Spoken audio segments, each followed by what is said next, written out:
E aí, meu chapa, tudo bem? Eu tô aqui com meu amigo Alfredo e a gente vai estar conversando com vocês. Deixa eu abaixar um pouco a câmera aqui. O Alfredo, o problema dele é que ele tá no modo stealth aqui, aí ele fica escondido, ó. Eita, o que foi? Assustou. Ele não quer agora atenção, ele tá de tsundere ali na cadeira. Deixa ele lá na cadeirinha dele. E, bom, vamos lá. É, Algum tempo atrás eu li um livro do Bauman, que eu acho muito bom a literatura do Bauman. Não sei se você já leu algum livro do Bauman. Quem vai para a faculdade geralmente faz humanas, tem que ler o Bauman e às vezes é um porre. Mas acredite, o Bauman é um cara muito inteligente, né? Era, no caso. Ele eu acho que é um dos maiores sociólogos de todos os tempos. Ele tem livros incríveis. E eu não lembro qual foi o livro que eu li dele, mas tinha uma coisa que me fez pensar bastante, que é, por exemplo, sobre a questão de como nós, como sociedade, percebemos as crises da nossa sociedade, né? E aí ele estava comentando que dessa geração que a gente está aqui, por exemplo, dos anos 90, 2000, 2010, essa geração viveu basicamente em crise. Todos os momentos dessa geração ela esteve em crise e que isso muda um pouco o comportamento e a percepção que as pessoas têm sobre o futuro, né? E eu fiquei pensando, cara, eu faço parte dessa geração, você também. Talvez a maior parte das pessoas que estejam assistindo esse vídeo sejam menos de 20 anos e talvez vocês não tenham entendido ainda como é estar numa crise, né? Ou o que muda quando você está numa crise, ou até mesmo você nasceu numa época de crise, né? Por exemplo, dos anos 2000 até os 2010, aí teve uma época boa, aí depois entrou a crise de 2014, e aí a gente tá agora numa época complicada, né? Então, tipo, as coisas que a gente gostaria de comprar ficam muito caras, não tem emprego, a nossa família acaba tendo falta de estabilidade. E eu achei interessante pensar nisso, porque veja bem como mudou a percepção. Para você ver como o Bauman estava certo em relação às pessoas estarem mudando suas percepções, né, em relação à crise em si. Tipo, hoje em dia a gente tem uma visão bem diferente do que a visão que os nossos avós ou até mesmo nossos pais tiveram, que geralmente é uma visão mais arruma um trabalho de concursado e fica atrapalhando lá pelo resto da sua vida. Hoje em dia a gente vê que o fato de você estar trabalhando concursado não necessariamente significa que você vai ter estabilidade no seu trabalho, visto que muitas vezes você está ganhando um salário, mas esse salário não está crescendo junto com a inflação, etc e tal, e você acaba tendo problemas financeiros por conta disso, ou até mesmo por conta de falta de estabilidade que até mesmo os funcionários públicos estão tendo nos últimos anos, né? E isso me fez pensar, sabe, como Uber, ou YouTuber, ou streamer tá em alta agora, né? Não só esses trabalhos, mas tem a Log, tem o iFood. A gente tá valorizando muito mais esses trabalhos, sabe? Onde você não tem tanta estabilidade, mas você pode ganhar alguma coisa naquele momento e tentar construir algo pro futuro. E ênfase que o brasileiro nunca teve essa visão de futuro. O brasileiro nunca teve essa visão de eu vou juntar uma grana para comprar algo melhor daqui uns anos. Então, o brasileiro sempre foi super gastador. Tipo, o cara ganha 10 mil reais, ele não segura 10 mil reais no bolso. Tanto que, se você for analisar pela sua família, talvez ela tenha passado por situações desse tipo. Eu vejo muitas famílias que gastaram toda a grana na época que estava tudo bem e agora estão passando por necessidade. Inclusive, eu acho interessante até pontuar isso, porque meu tio passou por essa situação. O meu tio, na época que tava indo tudo bem, em 2010, 2011, 2012, ele comprou um monte de coisa, ele pagou várias viagens, ele comprou um carro super top, e aí ele acabou sendo demitido, e aí ele acabou perdendo tudo que ele tinha, não conseguiu mais se restabelecer, acabou até mesmo desfazendo a sua família por conta dos problemas financeiros que eles tiveram. Então, é interessante você pensar que existe sim uma mudança, né, de paradigma entre a sociedade de antigamente para a sociedade de hoje em dia. Hoje em dia, a gente tem vivido cada dia, né, e tentado tirar o máximo possível de cada dia. Naquela época, você tinha uma estabilidade tão grande para arrumar um emprego que você não precisa se preocupar nunca mais da sua vida. E é interessante, né, porque isso contrasta demais com a visão que os velhos têm em relação aos jovens. E os jovens, eles recebem muitas críticas, né? Os pais falam direto, você devia estar fazendo um concurso público, você está fazendo errado, não sei o que você vai fazer se eu morrer, sabe? A gente sempre ouve esse tipo de comentário. E isso é errado, você acreditar no que eles estão dizendo, porque a vida deles já acabou praticamente. Eu tô dizendo que ele morreu, tá? Ele tá vivo lá, de boa, com 40 anos, 50, vai ter uma vida muito longa ainda pela frente. Só que a realidade dele não existe mais. A realidade dele foi quebrada por uma sucessão de várias crises que aconteceram, da época de 90 até agora. Os últimos 30 anos foram épocas de crises em cima de crises, né? E agora a visão que as empresas têm e a visão que as pessoas individuais têm é bem diferente em relação a como trabalhar. Então, as pessoas elas têm dado muito mais valor por estar no emprego que vai dar algum pouco de recurso para ela naquele momento, para ela pular para outro, e ela não está mais focando tanto nessa estabilidade, até porque foi ensinado, né, para nossa geração que a estabilidade não é uma coisa positiva, muito pelo contrário, a estabilidade é uma coisa ruim.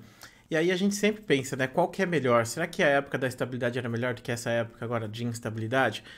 Depende do ponto de vista, porque eu acredito que tenha seus pontos fortes. Por exemplo, você ter um trabalho que você sabe que você não vai perder, né? Só se você fizer uma cagada muito hardcore. E ter um salário que você sabe que vai te sustentar pelos próximos 10 ou 20 anos. Isso te dá uma tranquilidade muito grande, porque você não precisa ter estresse de ter que se matar, porque daqui 3 meses você não sabe o que vai acontecer. E agora, se você tem mais de 20 anos, você provavelmente vai entender, né, que realmente a gente não sabe o que vai acontecer mês que vem. Você sabe o que vai acontecer mês que vem? Você sabe se vai estar tudo bem? Tenho certeza que você deve estar se preocupando com isso. Se você vai receber uma conta a mais, se a conta de luz vai vir no vermelho, se você vai ter que pagar um imposto a mais, se você vai perder seu emprego porque a empresa recebeu não sei o que. Veja o Facebook como exemplo. Obrigado aí para quem disse saúde. O Facebook recentemente mandou embora praticamente 90% dos seus streamers. E isso aconteceu por conta de um processo que o Facebook perdeu aqui no Brasil. E eles basicamente olharam e falaram, cara, isso aqui ó, a gente vai ter que pagar um processo hardcore aqui no Brasil. A gente está investindo uma grana violenta nos streamers, só que agora esse dinheiro vai ter que ir pro governo. Então, quem estava no Facebook teve que ir embora. Muita gente acabou voltando pra Twitch recentemente por conta disso. Aí muita gente fala, tá vendo seus trouxas, vocês abandonaram a Twitch, vocês se ferraram. Na verdade não, porque vocês têm que pensar pelo ponto de vista, clã, que a vida é feita de crises agora, e a estabilidade você não tem. Então, mesmo na Twitch, quem sabe se o governo não vai dar uma multa gigante na Twitch, a Twitch ir embora do Brasil e não pagar mais os streamers, né? Então, você ir pro Facebook e receber uma grana que vai te ajudar a investir mais no seu trabalho, coisa do tipo, faz você poder crescer mais rápido no seu ramo, pelo menos, né? E isso vai valer para todo mundo. Tanto que a gente vê muita gente abandonando trabalho, pegando o dinheiro da rescisão de contrato, comprando um carro e indo fazer Uber. Inclusive, eu conheci vários Ubers que fizeram isso, inclusive inteligentes, ó, stonks. O cara alugava um carro, né? E aí tinha lá, tipo, R$ 2.000 que eu vou pagar por mês e vou pagar R$ 1.000 de contas, sei lá, contas que eu vou pagar com o carro normalmente, e aí eu preciso render R$ 3.000, R$ 4.000 por mês de viagens para mim estar positivo, e necessariamente, né, ele vai ter que trabalhar pra caramba, mas só que de certa forma ele vai estar ganhando mais grana do que perdendo, porque se ele tivesse um carro, ele teria vários impostos, várias coisas, sem contar o próprio investimento do carro em si, que seria algo que quebraria as pernas, né, então é interessante pensar por esse ponto de vista, né. Inclusive, eu acho que tem muita gente que deve estar se identificando bastante com isso, porque é complicado, cara. Essa vida que a gente está vivendo agora é muito complicado, viu? Muito complicado mesmo você ter que arrumar um emprego, não saber por quanto tempo você vai ficar naquele emprego, se preparar para ir para o próximo e sempre estar evoluindo a si mesmo, né? Focar sempre em aumentar as suas capacidades para você competir melhor, porque não tem mais espaço para todo mundo no nosso mercado de trabalho, infelizmente. Então, se você está trabalhando, uma pessoa não está trabalhando, então significa que essa pessoa deve estar sofrendo em algum lugar. E aí, se tem pessoas competindo com você e fazendo, se especializando, melhorando, tendo visões melhores de mercado, essas pessoas vão ter trabalhos muito melhores do que você.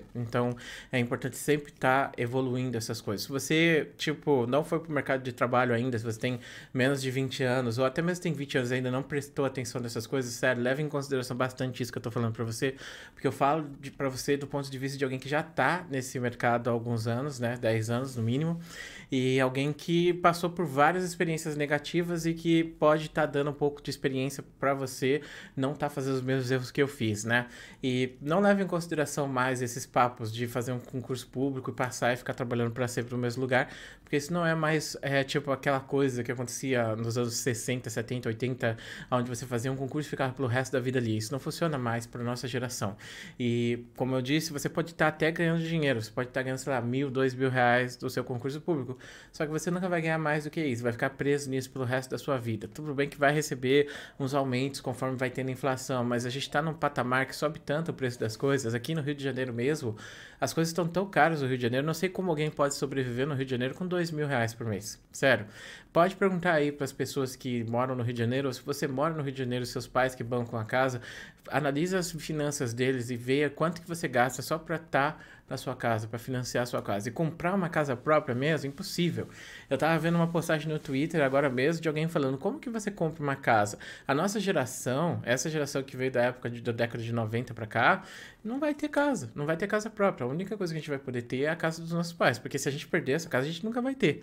Porque a casa hoje em dia tá 600, 700, 800, 900, 1 milhão.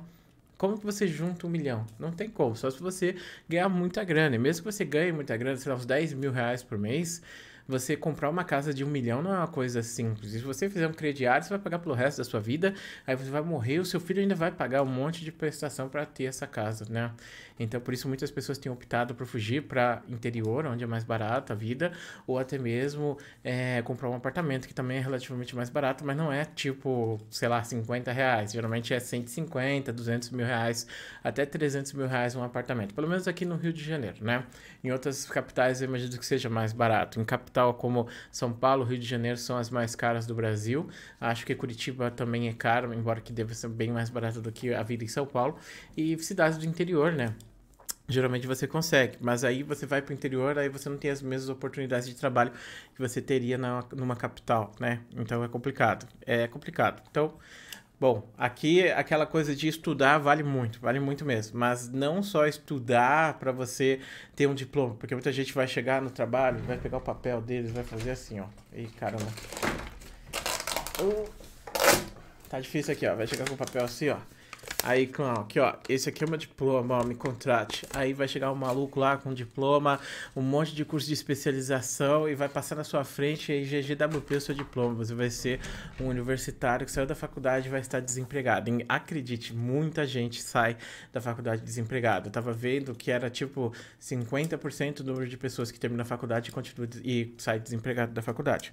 E mesmo que alguém tenha a mesma coisa que você, o mesmo papel, não adianta. Tipo, se a pessoa estudou, se esforçou pra caramba da faculdade, ela vai saber mais coisa que você. Aí se botar você junto com a pessoa vai ter vantagem sobre você e você vai ficar sem emprego. Você vai ser aquela pessoa que vai acabar sofrendo. Então, sempre tenha em mente que você tem que se enaltecer, melhorar a si mesmo, aprender coisas novas.